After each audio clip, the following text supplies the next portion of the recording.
తర్వాత అందరూ ఎదురు చూసేది పవన్ కళ్యాణ్ గారు. సో పవన్ కళ్యాణ్ గారి గ్రహబలం ఏ విధంగా ఉంది ఈ సంవత్సరం పరాభవనామ సంవత్సరంలో?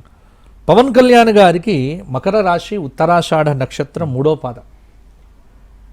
పవనతనయ సంకటహరణ అన్నట్టు పవన్ గారికి గ్రహబలము కంటే యోగబలం, దైవబలం, ఆధ్యాత్మిక బలం.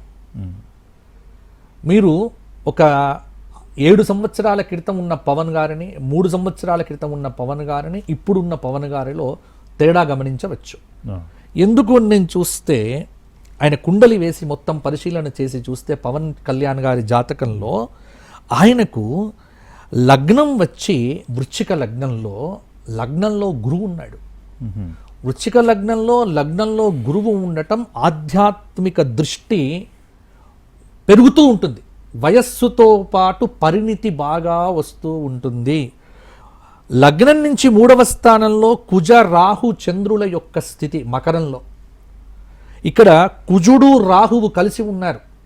అందుకే వారికి కొంత మామూలుగా చెప్పుకోదలుచుకున్నట్టయితే విదేశీ సంబంధమైనటువంటి భార్య రావటం, ఇవన్నీ కూడా రాహువు యొక్క ప్రభావం. ఇక కుజుడు రాహువు జగమొండితనం అనేటువంటిది ఉంటుందే, ఎలా అరగదుక్కితే అలా పైకి లేచేటువంటి తత్వం, అది ఆయనకు బ్రహ్మాండంగా. అందులో ఏమిటంటే సింహంలో సూర్యుడు బుధుడు ఉన్నాడు. సింహంలో ఉచ్చలో సూర్యుడు ఉండటమే ఇవాళ రాజ్యాధిపత్యం అనేటువంటిది రావడం జరిగింది. కాబట్టి ఆయనకు గోచార రీత్యా కూడా చూసుకుంటే ఈ సంవత్సరం అంతా శని తృతీయంలో సంచరించడం వల్ల మేలైన మలుపులు పవన్ కళ్యాణ్ గారి జాతకంలో ఉంటాయి. గతంలో ఉన్న కష్టాలకు ముగింపనేటువంటిది దొరుకుతుంది. జూన్ 2 నుంచి అక్టోబర్ 31 వరకు గురువు సప్తమంలో ఉచ్చస్థితిలో ఉండటం వల్ల చాలా అద్భుతంగా ఉంటుంది. అంటే కుటుంబాన్ని, రాష్ట్రాన్ని బ్యాలెన్స్ చేస్తూ వెళ్తూ ఉంటాడు. గతంలో ఆయనకున్న ఒక ప్రభావం ఏమిటి, కుటుంబం అని, ఇప్పుడు అన్నింటినీ బ్యాలెన్స్ చేస్తూ వెళ్తూ ఉంటాడు. పవన్ కళ్యాణ్ గారికి ప్రస్తుతం శని మహాదశ, శనిలో చంద్రుడి యొక్క అంతర్దశ అద్భుతంగా ఉండబోతోంది.